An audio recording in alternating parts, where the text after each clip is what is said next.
Indiana and Purdue both in action, both losing. Indiana at home to Northwestern in a game they easily could have won, just fundamentally just losing on fundamentals.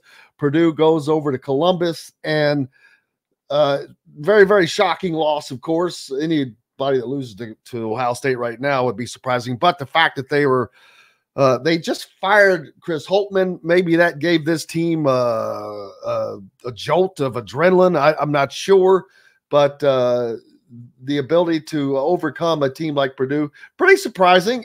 But more importantly, it actually makes this Big Ten race close, as Illinois, a game and a half back. They have to play a game yet, but Travis Miller from Boiler Upload joins us. And, man, this is – with Purdue having to go to Illinois – this is going to be something fun to watch. Yeah, I think so too. And you look at yesterday's loss for Purdue, I think it was a combination of factors. Zach Edey got in some foul trouble, and Purdue's bench has not done a lot of late. I believe they only had like 4 points off the bench yesterday.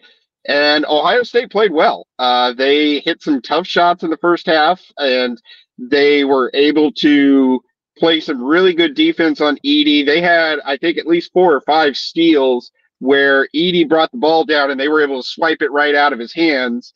And that was actually one of the definitive plays of the game. After Purdue had fought back to tie it, Ohio State went down, hit a short jumper with about a minute left. Purdue came down 2. They were working it into Edey, and Zed Key got in there, got a huge steal, and they were able to work the ball down, hit some free throws, and seal the game from there. So I really think it was a combination of Ohio State playing well. They're still a talented team. They beat Alabama earlier in the year, and that's a really, really good win. And Purdue you have those off days, and you cannot have off days anywhere in the Big Ten. It doesn't matter if it's at Illinois for second place or at Ohio State, who's in 13th place right now. So you've got to be able to overcome when things are not going well, and Purdue just did not do that yesterday. No, and not shocking in college basketball to see that happen, but Purdue is a team that their biggest nemesis has been losing to teams that they shouldn't lose to. We've seen that happen in the tournament here of late, and I know for Purdue fans, that loss has to shake them and scare the ever-living daylights out of them. Well, the good news is we don't have to play in Columbus anymore. The FDU loss was in Columbus. This was in Columbus. We no longer have to go to Columbus, Ohio until sometime next Big Ten season, maybe, depending on how that works out. But, I agree. Purdue's biggest opponent is Purdue, honestly. If Purdue is playing its best game and at its high level, it's going to be extremely hard for anybody in the country to beat them, short of like a UConn or an Arizona or an Alabama or a Tennessee. And Purdue beat Alabama, Tennessee, and Arizona this year. So just their ceiling is so much higher than everybody else's that it's going to take a game where they just don't have it. And there were a couple of scenes yesterday. Fletcher Loyer was pretty quiet. Ohio State limited Purdue to only 9 3-point attempts. Purdue usually shoots 21 a game. And so their perimeter defense limited the looks. Braden Smith had a couple moments where he kind of just dribbled into trouble and didn't know what to do. And that was one of the hallmarks of what happened last season when things would go bad. So as long as they don't become trends going forward, I think Purdue will be fine. I mean, this is a team that's still leading the Big Ten. They still have a full game lead on Illinois. Yeah, they got to go to Illinois, but Illinois has to be perfect the rest of the way otherwise just to catch Purdue. Purdue's still going to be the number 1 seed in the NCAA tournament as long as they win the Big Ten. So all their goals are in front of it. This is a team that when it's playing well, just, it's very hard to beat them. So can they get back to that level? Can they right the ship here? And I think they've got an excellent opportunity to fix things here. They've got Rutgers next, who has given them trouble the last few years, played them tough in Piscataway earlier this season. Then they've got to go to Michigan on Sunday. And honestly, you've got to take care of business against a team like Michigan. As much as Ohio State has struggled, they're still a team that's over 500. They're a top 75 net team. Michigan is without question this year the worst team in the Big Ten. and they have struggled against everybody. And I think if Purdue loses either of these next two games, with Rutgers being in Mackey Arena and then at last place Michigan, that is when you've got to kind of sound the alarm if there's real problems. Yeah, and like I said, it's not shocking to see a team get beaten in college basketball, period. That happens. I'm sure that, like I said, it was a shock to Purdue fans just because of who it came to. But sometimes that shock to the system is a good thing, and we'll see how that works out as Purdue continues to aim for another Big Ten title, which it's going to be fun to watch. If Illinois can do what they need to do, can they keep up their end of the bargain and make this a race up until they play Purdue in a couple of games? And whether or not it's the fact that it's at Illinois, that's not the most formidable place to play. That's one of those places, and I think Purdue has a little bit of this, although it is formidable. But they have some lounge chairs down at the bottom of their seating area. At least they used to the last time I was over there in Champaign. Yeah, they like to put their student section, I know, behind the scorers table and everything else. And it's a very similar atmosphere to Mackey Arena. But Purdue's played well. They won over there, I believe, 2 years ago in a double overtime game. I can't remember if they played there last year or not, but it should be an interesting game. I know there's a lot of, there's been a lot of chirping this year on the message boards between Illinois fans and Purdue fans, and Illinois fans are doing we lost in West Lafayette, but we didn't have Terrence Shannon Jr. in that game. So, it should be a great Big Ten game, but Illinois has got to take care of their own business. Their next game, they go to Penn State, and as I'm sure you're aware, teams can fall asleep there in the Bryce Jordan Mausoleum. There's no atmosphere whatsoever. The Penn State fan sometimes gets a little rowdy, and it's not unheard of for the Nittany Lions to shock somebody. And then they still have to go to Wisconsin, which, as much as Wisconsin has struggled, they always defend their home court pretty well. So those are two of the games that Illinois has got to get through before they play Purdue. And it wouldn't surprise me if they dropped one of them. But if they hold serve and Purdue hold serve, that's going to be a really, really good game in the Big Ten race. Overall, the Big Ten, I'm still wondering what they are going to do as a conference in this tournament. Even though Northwestern gets the win over Indiana, they are going to have to learn to play without Tiberi, which maybe that helps them. Maybe that's better that this happened with 6-7 games to go so they can learn how to do that, because that is going to be something that they have to do when they hit the tournament. Illinois, the same for them. And then you've got a couple of teams that are, or Michigan State also coming on. They're probably one of the top 4 teams in the Big Ten, I'd say. Then you've got teams like Nebraska who have a shot at making the tournament, a real shot at making the tournament, but I'm not sure what they can do once they get there. Because you look at the Big 12, a conference that has 14 teams, but they're going to put 10 teams into that tournament, man. Yeah, I just think it's a down year overall. You can't get anybody that has some sustained momentum outside of Purdue and Illinois, really. Purdue, Illinois, Wisconsin, I think are locks at this point, even with Wisconsin's recent struggles. Michigan State has played their way into lock status. I think they're going to be just fine. But really, aside from that, only Northwestern and Nebraska are kind of on that bubble / feeling pretty good about themselves. I don't think anybody else is going to make it other than those 6. Maryland has had some chances to play their way into the tournament, and they've just been unable to sustain some momentum. I think Minnesota is a rising team. I think that they are improving. They're the most improved team in the conference, but they just don't have the computer numbers and haven't been able to string some wins together in order to get into that discussion. And aside from that, everybody else is just kind of fallen by the wayside, and it's a battle. You got a lot of NIT teams, but you don't have a lot of NCAA teams. Yeah, and we'll find out, unfortunately. What happened? Purdue, again, they're going to have a number 1 seed. What happens if they fall short of the Final Four? What does that mean for the program? What's the pulse of the fans going to be with this? Because they have a great shot with a generational player in Zach Edey. I think it depends on where they fall short.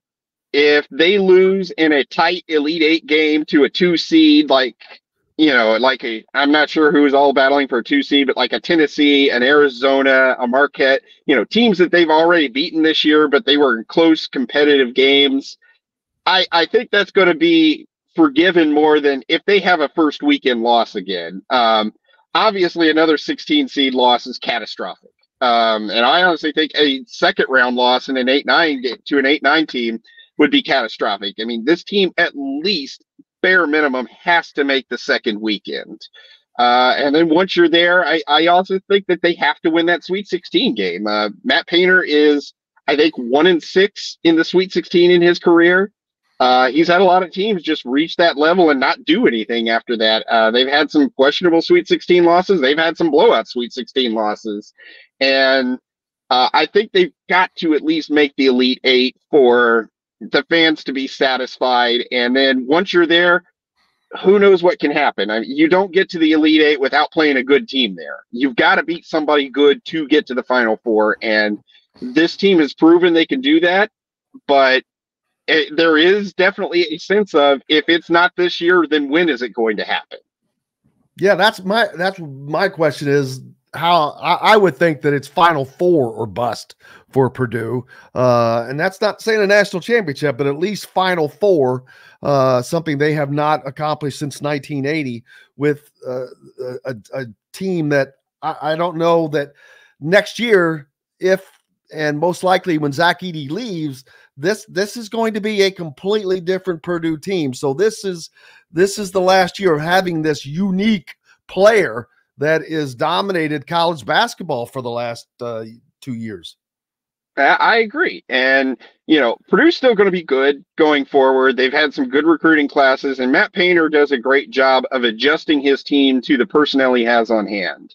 But when you've got Zach Edey, who seems very likely to win his second straight National Player of the Year, I tend to agree. They've got to make a Final Four. They just have to. And it's not just having Edey and having these 2 seasons in a row. It's seeing what they have done this year with him and who they have beaten. Nobody's going undefeated in college basketball. It just doesn't happen anymore. If Gonzaga couldn't do it during the COVID bubble year, then nobody's going to do it. But Purdue is beaten I think they've got like 4 top 10 net wins right now. I'm not talking tier 1. I'm talking top 10. Marquette, Alabama, Arizona, Tennessee, Illinois is still an extremely good win. Gonzaga is a good win. This team has gotten it done. They've won 34 or 35 consecutive non-conference games, but they've lost to 2 piddly schools in New Jersey in the tournament the last 2 years. I cannot explain it. Maybe dark forces really are at work at this point, because there's no reason for them to struggle this much in the tournament. And what I don't want to see is them getting in a tight game late in the NCAA tournament, because they have gotten really, really tight against FDU, against St. Peter's, and they weren't able to get it done. And, honestly, 2 years ago when Jaden Ivey hit a late 3 to clinch the Texas game in the second round, that was the kind of game Purdue has gotten tight before and lost. And it looked like he had, finally gotten them over that hump, because it was a 3-point game. No, you're not allowed to say that word, that phrase. I'm kidding. I'm sorry I interrupted, but I had to. But yeah, Jaden Ivey, he hits that shot, and it really looked like they had finally gotten past some demons there. And then 5 days later, they lose to St. Peter's. So this team will be judged by what happens in March. It always was going to be judged by what happens in March. The Big Ten is going to, if they win the Big Ten again, that's great. They go 28-3, 27-4. They win another Big Ten title, go into the tournament with 30 wins. It's going to be great. in a lot of people's eyes, none of it's going to matter without 4 wins in March. And there has to be pressure on Matt Painter, and not that he would acknowledge it, and maybe he doesn't feel it. Maybe he's been doing this long enough to where he can keep that separate. But man, that pressure has to be there. One would think, knowing what he's got, knowing what has happened, whether by sheer luck in the past, bad luck, or whatnot. A lot of pressure just because it didn't happen for Gene Keady, nor has it happened for Matt, who's a good coach. Don't get me wrong, a great guy as well. But at the end of the day, you're judged on the big the end of the year deal, and that pressure. I cannot imagine the pressure that has to be there, whether acknowledged or not, with the player that he has in Zach Edey and everybody around him. Yeah, and honestly, as good as Matt Painter is, and as much as that pressure is there, the players still have to go out and do it. I mean, Matt Painter can drop a great play. The guy misses a shot, the play doesn't matter. I don't want to put too much on the players there or anything, or say that they are, underperforming in any way, shape, or form. But at the end of the day, Matt Painter is only part of that equation. Yep. I give you that Virginia game as an example. The season before, Purdue was playing Tennessee in the Bahamas, and they were leading by 3. Matt Painter elected not to foul, and Tennessee hit a tying 3 with like 5 seconds left, won the game in overtime. A year later against Virginia, exact same position. Purdue is leading by 3. There's less than 10 seconds left. Matt Painter elects to foul. And then you have that Virginia play happen, where they hit one free throw, get the rebound, and tie it. So you have 2 instances there where you have 2 choices. He made each choice in both, one choice in one choice in the other, and they both didn't work out. Is that on Matt Painter? No. I mean, sometimes things like that happen. And if you get to the tournament and you just have a bad game, I mean, 2 years ago against St. Peter's was honestly Jaden Ivey's worst game of his Purdue career. He was terrible in that game. Fantastic player, looked like he was going to be the guy to lead him. Had an awful game. If he has merely a bad game, Purdue easily beats St. Peter's. So sometimes it just happens, and Purdue has got to find a way to not have one of these extenuating circumstances prevent it. And, you've had injuries do it. You have Isaac Haas getting hurt in the middle of the 2018 tournament. You've had the weird play against Virginia. I can't explain what is going on against this program once the month of March starts, but this has got to be the year. It hopefully is the year they finally slay some demons there, because, man, if it's not, I don't know what they're going to do, man. I really don't.